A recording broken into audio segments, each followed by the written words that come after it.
Assalamualaikum warahmatullahi wabarakatuh. Hai teman-teman, hari ini kita akan mengenal salah satu tokoh ilmuwan hadis pertama masa Daulah Umayyah, yaitu Muhammad bin Syihab Az-Zuhri. Yuk mari kita bahas. Muhammad bin Syihab Az-Zuhri termaksud Syihab At-Tabi'in, lahir pada tahun 50 atau 51 Hijriah. Beliau adalah seseorang yang kaya dan juga dermawan. Beliau memiliki kedudukan yang tinggi di dalam Daulah Bani Umayyah.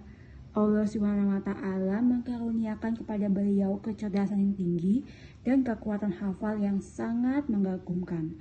Oleh karena itu, beliau mendapat kedudukan tinggi terutama dalam bidang ilmu hadis, dan kepada beliau bermuaralah ilmu hadis. Beliaulah orang pertama yang membukukan ilmu hadis atas perintah Khalifah Umar bin Abdul Aziz. Nah, sekarang kita bahas mengenai faktor pendukung keunggulan beliau. Tidak ada seorang pun yang terlahir ke alam dunia ini dalam keadaan berilmu, telah hafal Al-Quran dan juga hadis, memiliki pemahaman yang benar dari pemahaman yang menyimpang. Tentu tidak ada.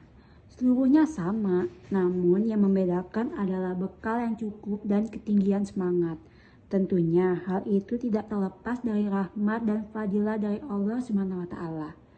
Berikut merupakan sebab dan faktor pendukung beliau. Yang pertama adalah dalam kekuatan hafalan. Kekuatan hafalan beliau menjadi ayat yang nyata dalam keutamaan beliau. Imam Az-Zahabi berkata, di antara yang menunjukkan kekuatan hafalan Imam Az-Zuhri adalah beliau mampu hafal Al-Quran dalam waktu 8 hari. Sebagaimana hal itu diriwayatkan oleh putra saudara beliau Muhammad bin Abdullah.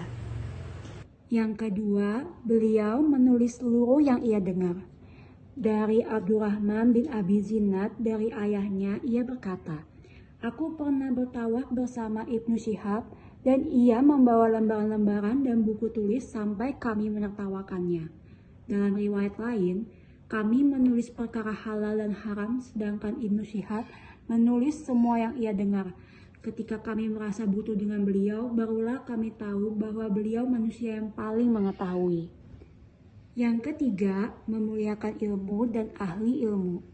Imam Az-Zuhri pernah bercerita, aku pernah datang ke rumah Urwah bin Zubair.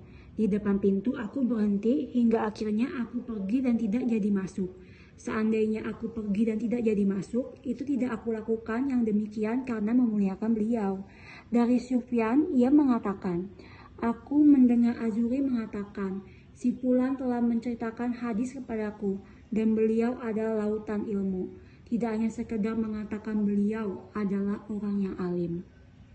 Yang keempat, keuletan dalam menuntut ilmu dan muzakarah.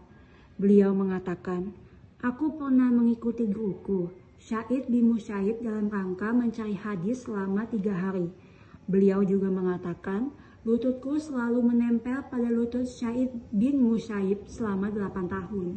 Artinya, beliau selalu bermajelis menuntut ilmu kepada Sa'id bin Musayyib, dekat dengan beliau dan tidak melalaikan, bahkan terkadang mereka pergi meninggalkan kampungnya karena untuk mencari sebuah hadis.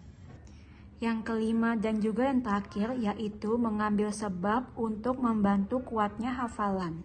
Imam Az-Zuhri pernah mengatakan, barang siapa yang senang menghafal hadis, hendaklah ia memakan kismis atau anggur kering. Al-Hakim mengomentari, karena kismis atau anggur kering negeri Hijaz sangat manis, lembut, dan terlihat kering dapat mencegah lendir. Al-Lais mengatakan, Imam Az-Zuhri sering meminum madu seperti minumnya seorang terhadap minumannya. Beliau mengatakan, beri kami madu, ceritakanlah hadis kepadaku. Dan beliau sangat sering minum madu dan tidak makan apel sedikit pun. Beliau juga mengatakan, Az-Zuhri pernah mengatakan, tidaklah sesuatu yang telah melekat di hatiku, lalu lupa di kemudian hari. Beliau membenci makan apel, namun beliau senang meminum madu. Katanya, madu itu dapat mempertajam ingatan. Nah teman-teman, itulah sekilas tentang Muhammad bin Syihab Az-Zuhri. Semoga menjadi informasi baru bagi kita semua ya, dan juga semoga bermanfaat. Terima kasih.